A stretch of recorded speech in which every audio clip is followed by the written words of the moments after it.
Туғандарымна бүгін Тоң районына қарашты Қарашар айылында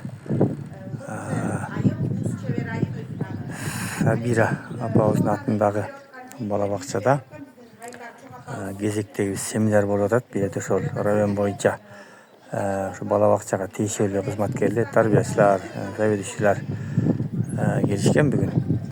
Сол Қарашардағы балабақшада сол киіз бастырып жатады. Шырдақ шырып жатады. Мінекей.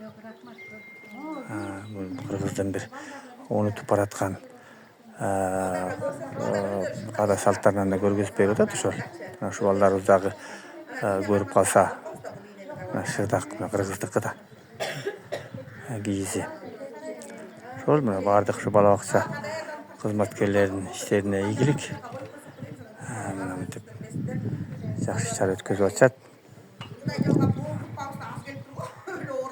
Тоң районы Қарашар айылы.